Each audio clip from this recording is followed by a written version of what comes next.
Education talk में आपका स्वागत है। आज हम बात करने वाले हैं अपने मोस्ट स्कोरिंग टॉपिक शीत युद्ध पर।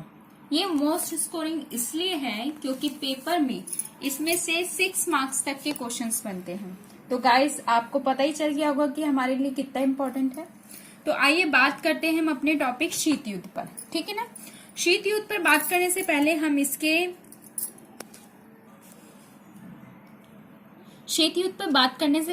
इसके मतलब को समझ लेते हैं। जैसा कि आपने देखा ही है कि शीत और युद्ध, युद्ध का अर्थ सबको पता है कि क्या होता है युद्ध, लेकिन सब बच्चे शीत में कंफ्यूज होते हैं। शीत का अर्थ होता है कोल्ड, और कोल्ड को हम कहते हैं ठंडे, यानी कि ठंडे दिमाग से युद्ध करना, यानी कि अपने दिमाग में ही युद्ध को खेलना हमारा शीत युद्ध कहलाता है। ठीक है ना गाइस, तो आप इसके अर्थ को समझ चुके होंगे। आइए अब हम इसकी जो है वास्तविक परिभाषा को देखते हैं कि कैसे हम इसकी वास्तविक परिभाषा समझते हैं। तो देखिए, शीत युद्ध का अर्थ होता है जब 2 या 2 से अधिक देशों के बीच ऐसी स्थिति बन जाए कि लगे युद्ध होकर रहेगा, कि हमें भी लगे यार अब तो युद्ध हो जाएगा, यार अब तो बस स्टार्ट ही होने वाला है। अर्थात युद्ध की संभावना हो, आशंका हो, यानी कि भाई सबको लग रहा है कि युद्ध होगा। डर हो, डर कैसा हो कि यार अभी तो द्वितीय विश्व युद्ध हुआ है और अब तृतीय विश्व युद्ध भी हो जाएगा, ये डर बना हो सब में। तनाव हो, तनाव कैसा कि यार द्वितीय विश्व युद्ध में हम लोग अपना सब कुछ खो चुके हैं, तो तृतीय विश्व युद्ध में हमारे पास कुछ भी नहीं बचा है, तो कैसे चलेगा। संघर्ष हो, ठीक है ना, ये सारी सिचुएशन जहां जारी रहती हो लेकिन युद्ध नहीं होता, इसे शीत युद्ध कहा जाता है। यानी कि सिर्फ मन के अंदर चल रहा है ये युद्ध होता नहीं है प्रत्यक्ष रूप से, इसे शीत युद्ध कहते हैं। ठीक है, आप शीत युद्ध का मतलब समझ गए हैं, लेकिन इसे पेपर में कैसे लिखे। हम ऐसे तो नहीं लिख सकते ना कि भाई मन में खेले जाने वाला युद्ध शीत युद्ध कहलाता है। इसे प्रॉपर एक लैंग्वेज में लिखा जाता है, तो हम आगे वो देखेंगे कि प्रॉपर लैंग्वेज में शीत युद्ध कैसे लिखते हैं। जब 2 या 2 से अधिक देश प्रत्यक्ष रूप से आक्रमण नहीं करते और अप्रत्यक्ष रूप से एक दूसरे को नीचा दिखाने या नुकसान पहुंचाने और कमजोर करने का प्रयास करते हैं, जिससे युद्ध ना होते हुए भी एक तनावपूर्ण स्थिति बनी रहती है, इसे शीत युद्ध कहा जाता है। यानी कि क्या हुआ कि इसमें एक दूसरे को नीचा दिखाया जा रहा है, नुकसान पहुंचाया जा रहा है और कमजोर किया जा रहा है, लेकिन क्या सामने युद्ध नहीं खेला जा रहा। आपने देखा ही होगा टीवी सीरियल्स में सास बहू सामने तो अच्छा बनते हैं लेकिन अंदर ही अंदर चाले खेलते हैं, तो वो होता है शीत युद्ध। और यहाँ पर क्या हो रहा है, ये दोनों देश वैसे तो अच्छा बन रहे हैं एक दूसरे के सामने, लेकिन अंदर ही अंदर एक दूसरे को कमजोर बनाने की कोशिश कर रहे हैं, उसे कहते हैं शीत युद्ध। यानी कि मन के अंदर खेले जाने वाला युद्ध, यानी कि अप्रत्यक्ष रूप से खेले जाने वाला युद्ध।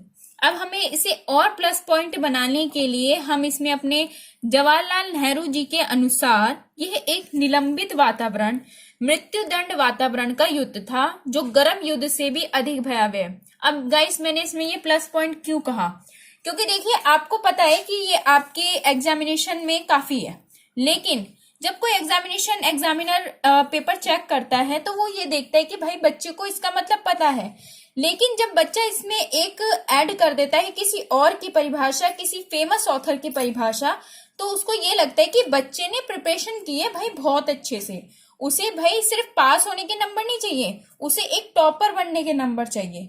तो इसलिए मैं जब भी गाइस आपसे यही कहूंगी कि आप कोई भी परिभाषा लिखते हैं, अगर उसके साथ आपको किसी ऑथर की परिभाषा याद है या पता है तो गाइस उसको जरूर लिखिए, वो आपका प्लस पॉइंट कहलाएगा। आपके मार्क्स को 100% बनाने में वो आपकी मतलब कि अपनी पूरी कोशिश देगा। आपका एग्जामिनर आपके नंबर कहीं भी नहीं काट सकता है, क्योंकि आपने कुछ भी नहीं छोड़ा है उसमें लिखने के लिए। तो ये है जवाहरलाल नेहरू, एक ऑथर की परिभाषा देख लीजिए, ये आपके लिए इंपॉर्टेंट होगी। ठीक है ना। अब हम इसके आगे की बात को देखते हैं। तो गाइस हम बात करते हैं पहले विश्व युद्ध की। हम पहले विश्व युद्ध की इसलिए बात कर रहे हैं क्योंकि हमारे 2 विश्व युद्ध प्रत्यक्ष रूप से हो चुके हैं, पहला विश्व युद्ध और द्वितीय विश्व युद्ध, और बाद में हमारा हुआ शीत युद्ध, जो कि अप्रत्यक्ष रूप से खेला गया था। तो पहले विश्व युद्ध में कुछ भी इंपॉर्टेंट इतना नहीं है हमारे सिलेबस के हिसाब से, तो सिर्फ हम इसके डेट याद कर लेंगे या फिर सन याद कर लेंगे कि पहले विश्व युद्ध कब से कब तक हुआ। ये हुआ आपका 1914 से लेकर 1918 तक। ठीक है ना। पहला विश्व युद्ध आपका 1914 से लेकर 1918 तक हुआ, यही आपके लिए इंपॉर्टेंट है। ठीक है, अब बात करते हैं हम दूसरे विश्व युद्ध की। तो दूसरा विश्व युद्ध आपका कब से कब तक हुआ? दूसरा विश्व युद्ध आपका हुआ 1939 से लेकर 1945 तक। ठीक है गाइस, दूसरा विश्व युद्ध आपका कब से हुआ? 1939 से लेकर 1945 तक। ये किनके बीच हुआ ये जानना भी आपके लिए इंपॉर्टेंट होगा। तो ये हुआ मित्र राष्ट्र वर्सेस धुरी राष्ट्र के लिए। ठीक है ना, ये किस में हुआ था? मित्र राष्ट्र वर्सेस धुरी राष्ट्र। आप सोचेंगे कि मित्र राष्ट्र कौन है और ये धुरी राष्ट्र कौन है? तो जो मित्र राष्ट्र है वो कुछ राष्ट्रों का मिला हुआ सम्मेलन है और धुरी राष्ट्र भी कुछ राष्ट्रों ने मिलजुल कर बनाया है। तो मित्र राष्ट्र में आपके कौन कौन है? मित्र राष्ट्र में आपके हैं गाइस अमेरिका, फ्रांस, ब्रिटेन और सोवियत संघ। ठीक है, और धुरी राष्ट्र में आपके कौन शामिल हैं? धुरी राष्ट्र में आपके हैं जर्मनी, जापान और इटली। तो ये धुरी राष्ट्र में आपके शामिल है और इन दोनों के बीच में आपका दूसरा विश्व युद्ध खेला गया था। ठीक है, देखिए ये मैं आपको इसलिए बता रही हूँ कि शॉर्ट क्वेश्चंस इन्हीं से बनते हैं। जी हाँ, शीत युद्ध के जो शॉर्ट क्वेश्चंस होते हैं वो इन्हीं से बनते हैं। पूछा जाता है कि भाई दूसरा विश्व युद्ध कब स्टार्ट हुआ था, उसकी एंडिंग कब हुई थी, और मित्र राष्ट्र में कौन सा देश शामिल है, कौन सा देश नहीं शामिल है। ठीक है ना, तो ये आपके लिए शॉर्ट क्वेश्चंस के लिए बहुत ज्यादा इंपॉर्टेंट है, ये मैं आपको बता रही हूँ। ठीक है, अच्छा, द्वितीय विश्व युद्ध की समाप्ति। द्वितीय विश्व युद्ध की समाप्ति को हम दूसरी भी डेफिनेशन दे सकते हैं कि शीत युद्ध का आरंभ। क्या कह सकते हैं हम? शीत युद्ध का आरंभ। शीत युद्ध का आरंभ क्यों कहेंगे? क्योंकि जब हमारा द्वितीय विश्व समाप्त हो गया तो हमारे विश्व में दो महाशक्तियों का उद्भव हुआ और जो ये दो महाशक्तियां थी ना, इन्हीं दोनों के बीच में शीत युद्ध हुआ। इसलिए हम द्वितीय विश्व युद्ध की समाप्ति को शीत युद्ध का आरंभ भी कह सकते हैं। भाई दो महाशक्तियों का उद्भव कैसे हो गया?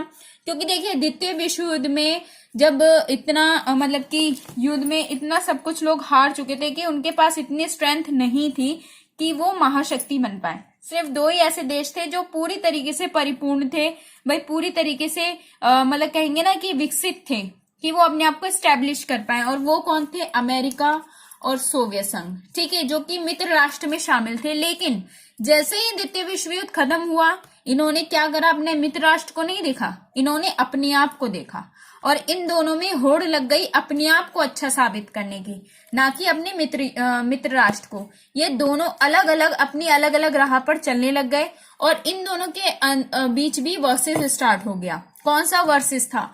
वो था पश्चिमी खेमा वर्सेस पूर्वी खेमा। भाई सोवियत संघ ने अपना खेमा बना लिया पूर्वी खेमा और अमेरिका ने अपना खेमा बना लिया पश्चिमी खेमा, और दोनों के मन में जो युद्ध स्टार्ट हुआ उसको हम कहते हैं शीत युद्ध। मतलब कि ये प्रत्यक्ष रूप से तो नहीं लड़ रहे थे, लेकिन अप्रत्यक्ष रूप से एक दूसरे को नीचा दिखाने के लिए, एक दूसरे को कमजोर बनाने के लिए हर प्रयास कर रहे थे। इसलिए इसे कहा जाता है शीत युद्ध। और ये क्यों खतरनाक था? ये इसलिए खतरनाक था क्योंकि पूरी दुनिया को ये डर था कि कहीं ये शीत युद्ध तीसरा विश्व युद्ध ना बन जाए, क्योंकि किसी में हिम्मत नहीं थी कि तीसरे विश्व युद्ध के बाद कोई खड़ा हो पाए। इसलिए वो नहीं चाहते थे कि ये शीत युद्ध तीसरा विश्व युद्ध बन जाए। इसलिए ये अत्यधिक भयावह था, जो कि जवाहरलाल नेहरू जी आपको बता ही रहे थे कि शीत युद्ध की जो स्थिति है वो अत्यधिक भयावह है। कौन से युद्ध से? गर्म युद्ध से। भाई जो डायरेक्ट युद्ध होता है कम से कम उसमें पता तो चलता है कि जीत हार हो रही है, लेकिन शीत युद्ध में कुछ नहीं पता चलता है। शीत युद्ध में बस क्या होता है, इनके सामने जो आता है उसको नीचे दिखाते हैं, जो आता है उसको नीचे दिखाते हैं। तो इस तरीके से आपको पता चल गया होगा कि द्वितीय विश्व युद्ध की समाप्ति हमारे शीत युद्ध का आरंभ कहलाती है। और ये किन दोनों के बीच में था? ये था आपके अमेरिका और सोवियत संघ के बीच में। और किस नाम से जाना जाता था इन्हें जाना जाता था पूर्वी खेमा और पश्चिमी खेमा। ठीक है ना। तो गाइज इससे एक इम्पोर्टेंट क्वेश्चन मैं आपको पहले बताना चाहूंगी जो इससे बनता है कि छोटे देशों का महाशक्तियों में शामिल होने का क्या लाभ था। तो गाइस बात करते हैं कि छोटे देशों का महाशक्तियों में शामिल होने का क्या लाभ था। भाई देखिए सब कोई अपना लाभ देख रहे थे वहां पे। सोवियत संघ अपना लाभ देख रही थी, अमेरिका अपना लाभ देख रही थी। वो चाह रही थी कि ज्यादा से ज्यादा देश हमारे गुट में शामिल हों और हम सबसे मजबूत शक्ति बन जाए। उसी प्रकार छोटे देश अपना लाभ देख रहे थे। छोटे देशों को अपनी सुरक्षा की जरूरत थी, आर्थिक मदद की जरूरत थी, सैन्य सहायता की जरूरत थी, हथियार की जरूरत थी। तो वो सब प्रोवाइड किसने किए? महाशक्तियों ने। महाशक्तियों ने भाई क्यों प्रोवाइड कर दिए? सुरक्षा उन्होंने इसलिए प्रोवाइड की ताकि अगर वो उनके गुट के हैं तो दूसरा गुट उस पर हमला नहीं कर सकता। आर्थिक मदद इसलिए प्रोवाइड की क्योंकि भाई छोटे देश थे और छोटे देश भाई विकासशील होते हैं, थोड़ी थोड़ी कोशिश करते हैं, तो उनको विकसित बनाने, उनको भी ज्यादा ताकतवर बनाने के लिए महाशक्तियों ने उन पे पैसा लगाया, उनको आर्थिक मदद प्रदान की। सैन्य सहायता, भाई अगर छोटे देशों की सैन्य सहायता मजबूत होगी तो ऑब्वियसली महाशक्ति भी मजबूत हो जाएगी, उनकी भी सैन्य सहायता मजबूत होगी, इसलिए उनको सैन्य सहायता प्रदान की गई। हथियार, आपको तो पता ही है कि शीत युद्ध में हथियारों की तो होड़ थी, वहां पे तो बस ये था कि हमारे पास ज्यादा हथियार है, हमारे पास ज्यादा हथियार है तो हम ज्यादा पावरफुल हैं, तो छोटे देशों को हथियारों का ये अड्डा बना दिया गया था, तो उन्हें हथियार प्रोवाइड किए गए। तो इस प्रकार से क्या हुआ, छोटे देशों ने अपना लाभ देखा और वहीं पे महाशक्तियों ने अपना लाभ देखा। तो ये एक इम्पोर्टेंट क्वेश्चन बनता है कि भाई छोटे देश महाशक्तियों में क्यों शामिल हुए थे, या उनका क्या लाभ था, या छोटे देशों पर महाशक्तियों के शीत युद्ध का क्या प्रभाव पड़ा। क्वेश्चन को कैसा भी घुमाया जाए लेकिन उसका आंसर यही बनेगा कि भाई छोटे देश के अपने ये मतलब कि लाभ थे, इसलिए वो महाशक्तियों में जाकर शामिल हुए। तो नेक्स्ट पॉइंट पे बात करते हैं कि भाई शीत युद्ध तो चालू हो गया, लेकिन उसके ऐसे कौन से प्रमुख कारण थे कि वो इतना मतलब कि बिल्कुल ही प्रत्यक्ष रूप से दिखने लग गया था सारे देशों को। तो भाई इसके भी कुछ इंपॉर्टेंट कारण रहे थे शीत युद्ध के, जो हम बात करेंगे। सबसे पहले आती है विचारधारा। जब किसी दो देशों की विचारधारा ही नहीं मिलेगी तो वो दोनों देश तो आपस में दुश्मनी कर ही बैठेंगे। तो यही बात हुई थी हमारे मित्र राष्ट्र के अमेरिका और सोवियत संघ में। भाई अमेरिका जो था पूंजीवादी व्यवस्था को सपोर्ट करता था और वहीं पर सोवियत संघ समाजवादी विचारधारा को सपोर्ट करता था, और ये दोनों ही विचारधारा जो है वो एक दूसरे की विपरीत है, मतलब साथ में चल ही नहीं सकती। तो इसी वजह से शीत युद्ध हमारा स्टार्ट हुआ था। ये दोनों एक दूसरे के कट्टर दुश्मन बन चुके थे क्योंकि इनकी विचारधारा ही अलग थी। ये दोनों ही अपनी विचारधारा का प्रचार प्रसार करने में लगे थे और दूसरे की विचारधारा का खंडन करने में लग गए थे। सेकंड आता है परस्पर विरोधी अभियान।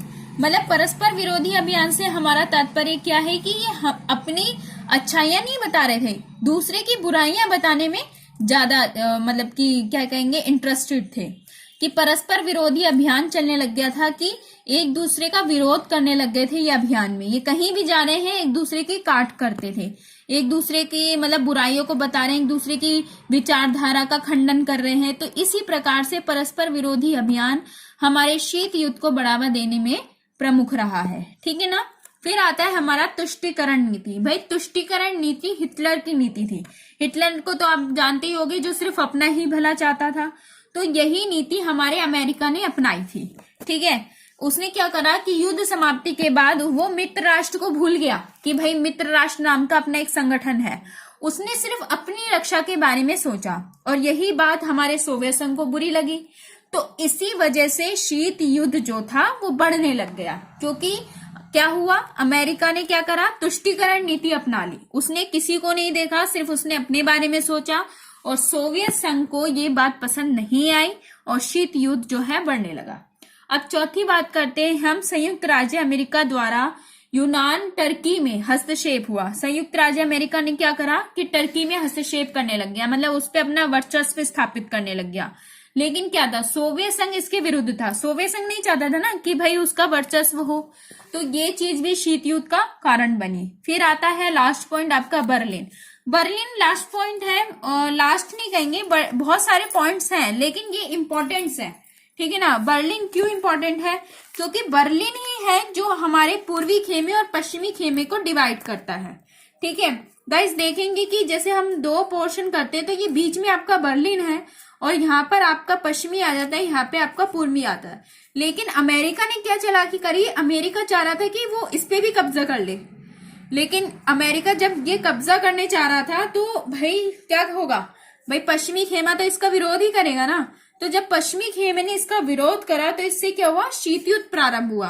दोनों एक दूसरे को कमजोर करने पे लग गए और इस प्रकार शीत युद्ध के प्रमुख कारण हमारे दिखाए गए हैं मैंने आपको। गाइस मैं ये आपसे कहूंगी कि जब भी आप पढ़ते हैं चाहे थोड़ा ही पढ़िए, लेकिन ऐसा पढ़िए कि आप उसे बार बार ना पढ़ें, बस एक बार पढ़ें और आपको वो समझ में आ जाए। और गाइस मैं यही कहूंगी कि आप जब भी पेपर दें तो उसे पॉइंट्सों में लिखें और उस पॉइंट्स को डिस्क्राइब करके लिखें। इससे क्या होता है, एग्जामिनर को पता चल जाता है कि आपने क्या छोटे छोटे पॉइंट्स में अपने सारी बातों को डिस्क्राइब कर दिया, आपने कौन से इंपॉर्टेंट टॉपिक यहाँ पे लिखे हैं। ठीक है ना। देखिए शीत युद्ध बहुत लंबा चैप्टर है, इसमें बहुत सारी चीजें आती हैं। देखिए इसमें अभी हमारे प्रमुख कारण आए हैं, फिर इसके प्रभाव आएंगे, फिर क्यूबा मिसाइल संकट आएगा, ठीक है, और फिर उसके बाद सोवियत संघ का जो आपका विघटन हो गया उसके कारण है, काफी चीजें आ जाती हैं। लेकिन एक हम वीडियो में सब कुछ नहीं दे सकते हैं और इतना इनफ भी नहीं है एक बच्चे के लिए। एक बच्चे को धीरे धीरे करके जो है अपने स्टेजेस को चढ़ना चाहिए, लेकिन जिस भी स्टेज पे वो जाता है वो मजबूत होनी चाहिए। ठीक है ना। तो आज के लिए इतना ही काफी है गाइस। आई होप फ्रेंड्स आपको ये टॉपिक समझ में आया होगा। और गाइस अगर आपको कोई भी डाउट हो तो आप इसे जो है कमेंट करके या फिर हमारे डिस्क्रिप्शन में हम अपना व्हाट्सएप नंबर डाल देंगे, उस पर भी कांटेक्ट कर सकते हैं। मैं तो ये कहती हूँ कि अगर आपको कोई और सजेशन भी मिलता है कि हमें अपनी वीडियो में कोई इम्प्रूवमेंट करनी चाहिए तो वो भी आप हमें अपने कमेंट करके बता सकते हैं। और फ्रेंड्स हमारी ऑनलाइन क्लासेस भी चलती है जिसमें हम अपने कॉन्सेप्ट क्लियर करवाने के साथ साथ अपने स्टूडेंट को पेपर में क्वेश्चंस को कैसे अप्रोच करना है, कैसे उसको 95+ स्कोर करना है, ये भी सिखाते हैं। और साथ में साथ हम अपने प्रैक्टिस सेशन भी करवाते हैं। तो so guys take care, bye bye. अगर आपको हमारा वीडियो पसंद आया हो तो प्लीज लाइक कीजिए, ज्यादा से ज्यादा सब्सक्राइब कीजिए गाइस, क्योंकि हमें भी मोटिवेशन चाहिए होता है। हमें भी ये लगता है कि हाँ भाई हमारा वीडियो है आप लोगों के लिए इम्पोर्टेंट है, आपको पसंद आ रहा है। और अगर आपको इम्पोर्टेंट लगेगा तभी आप सब्सक्राइब करेंगे और जिससे कि आपको आगे के रिमाइंडर्स मिलते रहें। तो प्लीज गाइस सब्सक्राइब कीजिए, लाइक्स कीजिए और घंटा जरूर दबाइए। Thank you very much.